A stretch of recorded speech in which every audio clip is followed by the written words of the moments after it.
Here we are. I am at the, what was it called? I think it's the Melbourne Institute of Plastic Surgery.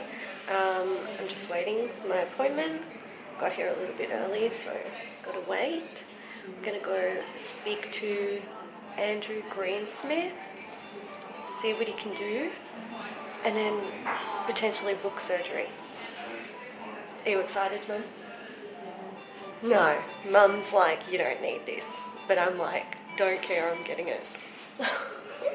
Today marks my otoplasty journey. I suppose I should probably introduce myself in case this brings people from outside of my regular subscriber base. Hello, my name's Hayley, I'm 32, and I want to get my ears pinned back because they kind of stick out and I don't really like them. So basically I've wanted to have my ears pinned back for a really, really long time. I could never really afford it, and also like my mum was always like, no, you're so beautiful, you don't need it, which is what mums should say. So it's always been something that I've wanted to do, but I just never, well, I couldn't fund it. I couldn't afford to do it. So I just didn't do it. And then I got into a position where I could afford to get it done, and I decided that I was going to.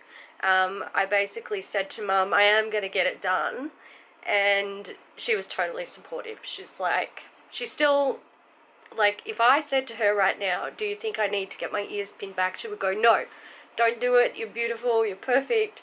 But she knows that I'm getting it done, and she's very supportive, so that's really cool. Anyway, that's sort of like a background as to why I want to get it done. Today I went and had a consultation with the surgeon that I felt I wanted to do the surgery. His name is Dr Andrew Greensmith, and he does lots of different types of plastic surgery, but he does, he specializes in microtia surgery. So, it's like an ear reconstruction. So if you're not familiar with what microtia is, it's when someone is born with like a severe deformity of the ear. Often they're like born without cartilage, or basically with just like a nub.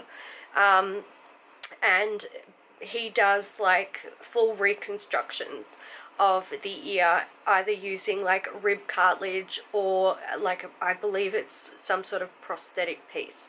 And the work he does is like, oh my god, it must be absolutely life-changing for people who have this deformity and all of a sudden they have ears. Like I can't even imagine how amazing it would be. I will leave a link to the microtia website down below, so if you want to have a look at some of the work he's done, you can. But he's also done some other like amazing life-changing work for, or life-changing surgery for people around the world. He's also very well known for rhinoplasty. So yeah, he's very skilled, and I was confident that he had the skills to do the job basically, and do it very well. So today when I had my appointment with Dr. Greensmith, I was basically just looking to see if I liked the guy. I just wanted to know that I felt comfortable around him, like he was a chill bloke, and it was less about like drilling him about what he can do and all that jazz, and more about, do I feel comfortable in this guy's hands, basically. And I did. I really liked him. I found him to be very personable, and just really relaxed and, you know, confident about what could be done. So we talked through what I wanted, basically, which is my ears pinned back. I did say, like, we talked about how I have asymmetry and stuff going on, and some differences that are going on with my ears, which was good because we were able to very quickly determine that I would need slightly different surgery on both ears to deal with different issues, I suppose.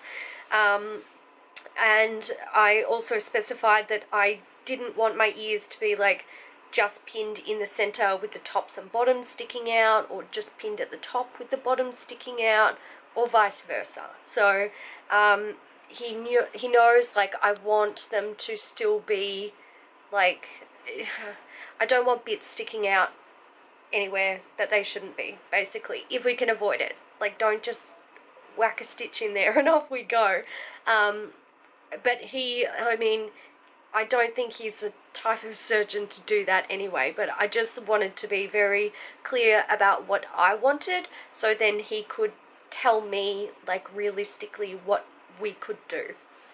So we took a closer look and, you know, showed me kind of this sort of stuff that we can do to pin back the ears, because this one sticks out more and it's slightly like at a different angle to this one. They probably won't be completely symmetrical, which is okay. I can accept that. We also discussed, like, revision if it's necessary, potential complications. After talking with him, which was great, he said, you know, how soon would you want to do the surgery? And I said as soon as possible. And he actually booked me in for the end of this month, 11 days. I get my surgery in 11 days.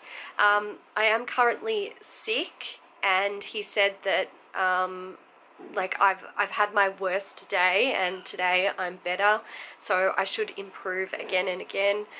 He said he definitely wanted to wait at least a week from, like, this point to allow myself to get better, and then even a few more days on top of that. So 11 days.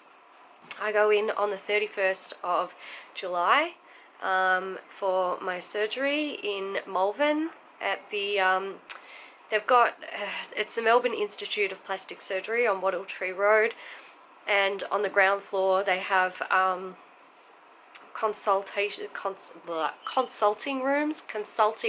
Geez, that was hard to get out.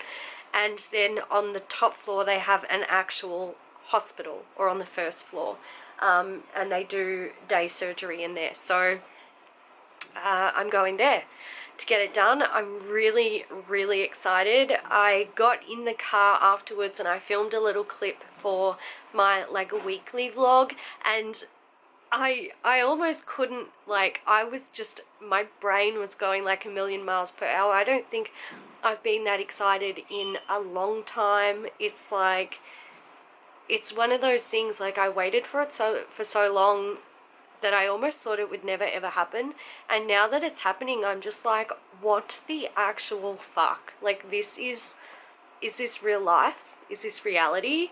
Like, I was so excited. Okay. Oh my god, I'm excited, I'm spitting. Do I have lipstick on my trays? Yes I do, great. So I've just left the Melbourne Institute of Plastic Surgery here in Malvern. Maybe it says the Malvern, I don't know. Anyway, whatever. What's it called? No, it's Melbourne Institute of Plastic Surgery. I've just left and I've booked in to have surgery at the end of this month. I am so excited and nervous and oh my god. Okay, I'm getting it done. That's great. I feel like I can't get my thoughts together. So now my life will consist of a couple of things. I have to wait for my surgery details to come in. So it'll be like my booking date, time, things I need to do pre-op, also the invoices for the surgeon, anaesthetist and the hospital stay. I'll have to pay those invoices, and I'm going to have to sort of prep my life because I'm a carer for my mum. Many people who watch me will know this. Anyone new will have no idea. I'm a carer for my mum, and she's like, she can't go out and do the shopping. She can't really, like, you know, do a lot of work around the house.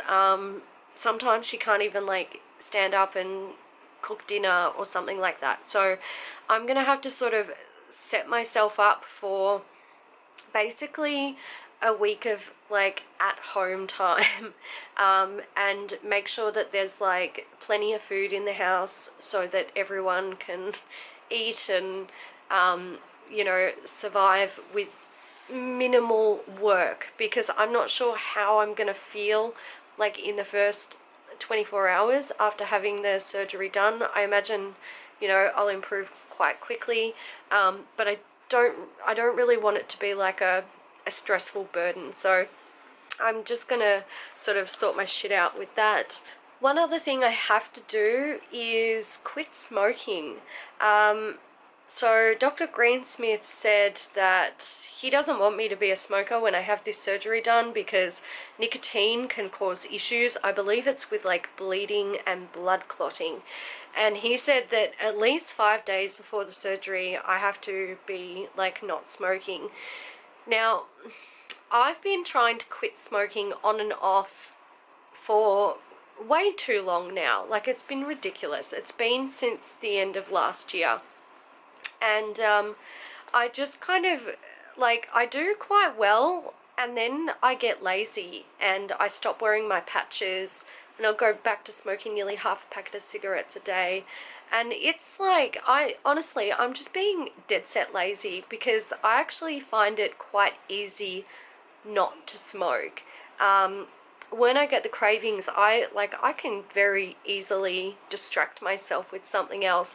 But really, at the end of the day, like, the only reason I'm still smoking is because I am fucking lazy with, like, the self-control, basically, and enforcing a new rule on myself where I don't smoke.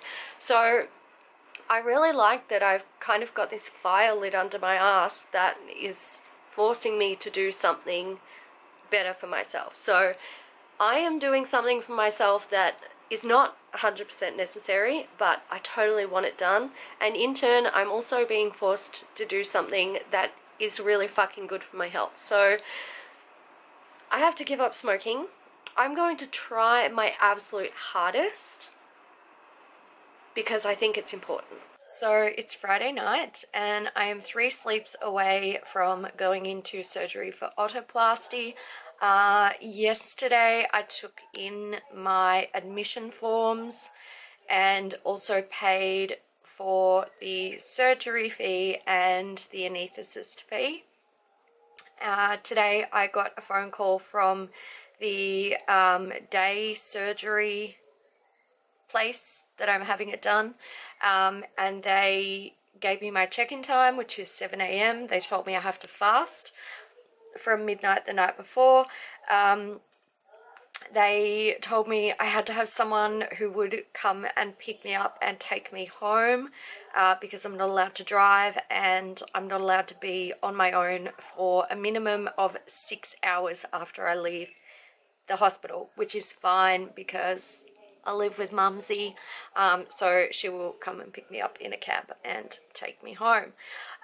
They also told me that I have to wear clothing that I can easily remove or put on without pulling over my head. So I think it's going to be like a zip-up hoodie for me and I don't know, some sort of top, because I'm going to have bandages. So I'm going to have to find something that, like, I can get on and off easy. But I think that's pretty much it. I will talk about cost now. So my anaesthetist is $900, which I've paid for, and my surgery fee was just under $7,000, and there is also a Medicare rebate that they will put through, and Medicare will send me a check for it under, like, in the name of the doctor. So then I have to take that check up to the clinic and give them that so they can cash it. So that's like a it's like a rebate that you don't actually pay for. Like, it'll come in the mail in a few weeks. So that's handy because it's not like an upfront cost. My hospital fee is $1,800. I was told when I went in for my appointment to, like, book the surgery, that it does vary depending on what you're having done and, like, you know, the severity of what you're having done, because not all surgeries are, you know, clear cut and straightforward. Some require extra work, whatever. I'm not a surgeon. I don't know the ins and outs. I just know they're not all the same. So I do know that, like, pricing can vary. So all up, I think it's like just under $10,000. So yeah, that's it. It's all done. I'm excited. Everything's going great, and I suppose I will see you again on D-Day or S-Day. Yay.